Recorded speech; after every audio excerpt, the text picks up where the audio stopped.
Assalamualaikum warahmatullahi wabarakatuh. Baiklah teman-teman, pada kesempatan kali ini kami dari kelompok 1 akan memberikan sebuah materi yang berkaitan dengan teorema Bolzano-Weierstrass.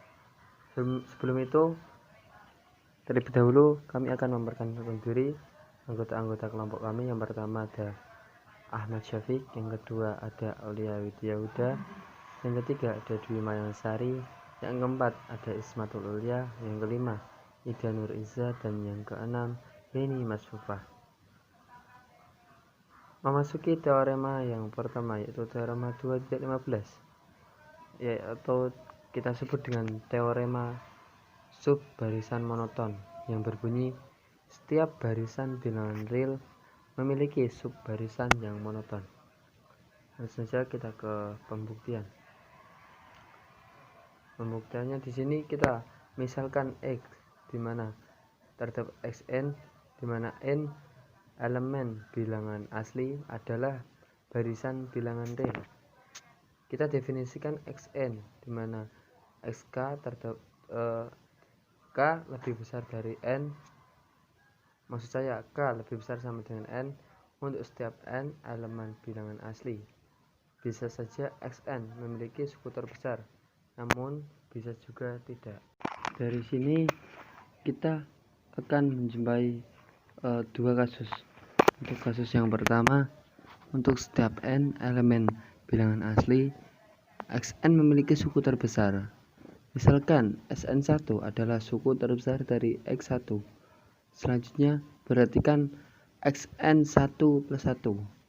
Misalkan Xn2 adalah suku terbesar dari Xn plus 1.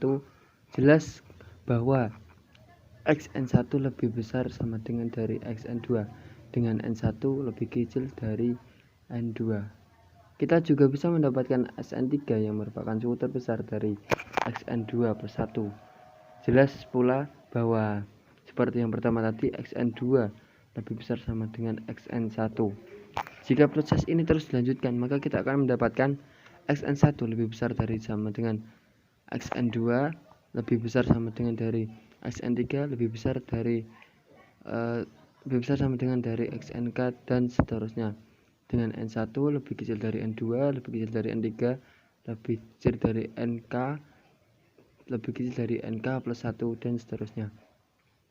Jadi kita dapatkan barisan Xnk, di mana K elemen bilangan asli merupakan sub barisan dari X, di mana Xn terdapat Xn, di mana N anggota atau elemen bilangan asli yang monoton turun. Kasus yang kedua, tidak semua Xn memiliki suku terbesar. Misalkan N1 sedemikian sehingga Xn1 tidak memiliki suku terbesar. Definisikan suatu himpunan bagian dari Xn1, yakni I didefinisikan sebagai Xn di mana N lebih dari N1 dan Xn lebih dari sama dengan Xn1. Jelas, himpunan I tidak sama dengan himpunan kosong, karena Xn1 tidak memiliki suku terbesar. Misalkan N2 adalah elemen dari bilangan asli, sedemikian sehingga Xn2 adalah minimum dari Xn, di mana N lebih dari N1 dan Xn lebih dari sama dengan Xn1.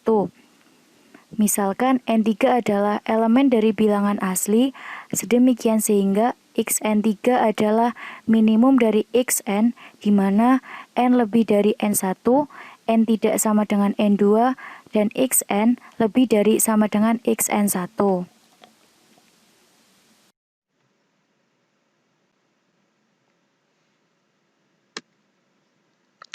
Nah, sekarang kita misalkan, jika terdapat N4 merupakan elemen dari bilangan asli, sedemikian sehingga Xn4 sama dengan minimum Xn, di mana N lebih besar daripada N1, N tidak sama dengan N2, N tidak sama dengan N3, Xn lebih besar sama dengan Xn1. Maka, jika proses tersebut terus kita lanjutkan, kita akan mendapatkan Xn1 kurang dari sama dengan Xn2 kurang dari sama dengan xn3, kurang dari sama dengan seterusnya, kurang dari sama dengan xnk, kurang dari sama dengan xnk plus 1, kurang dari sama dengan hingga seterusnya. Jadi, didapatkan barisan xnk di mana k merupakan elemen dari bilangan asli. Itu merupakan subbarisan dari x sama dengan xn di mana n merupakan elemen dari bilangan asli yang monoton naik. Jadi, barisan bilangan real x sama dengan xn di mana n merupakan elemen dari bilangan asli memiliki subbarisan yang monoton. Misalkan x aksen sama dengan xnk, di mana k itu anggota bilangan asli adalah subbarisan yang monoton dari barisan bilangan real x sama dengan xn, di mana n anggota bilangan asli yang terbatas. Nah, karena x itu terbatas, maka x aksen itu juga terbatas. Menurut teorema kekonvergenan monoton, x aksen adalah barisan yang konvergen. Jadi, kita itu memperoleh suatu fakta, biasanya dikenal dengan teorema Bolzano-Weierstrass untuk barisan. Teorema 2.16. Setiap barisan terbatas memiliki subbarisan yang konvergen. Misalkan, xn terbatas, maka xn, di mana n termasuk anggota bilangan asli, termuat dalam suatu selang tertutup. Nah, bisa dituliskan seperti ini, selang tertutup A, B. Bagi dua selang menjadi dua selang yang sama besar. Salah satu dari dua selang tersebut pasti memuat tak hingga xn. Namai selang tersebut dengan I1. Pilih N1 indeks terendah xn yang termuat dalam I1. Bagi dua lagi selang I1. Namai selang yang memuat tak hingga xn dengan I2. Pilih N2 indeks terendah xn yang termuat dalam I2. Lakukan hal ini terus-menerus sehingga diperoleh I subset I1 subset I2 subset I3 subset dan seterusnya, dan xnk di mana xnk elemen ik untuk setiap k.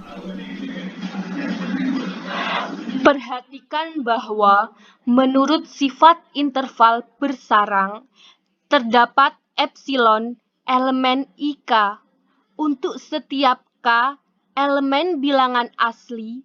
Akibatnya, norm xnk min epsilon kurang dari B min A per 2 pangkat K. Karena limit dari B min A per 2 pangkat K sama dengan 0, maka limit dari xnk sama dengan epsilon. Nah, itu tadi penjelasan mengenai teorema Bolzano-Weierstrass.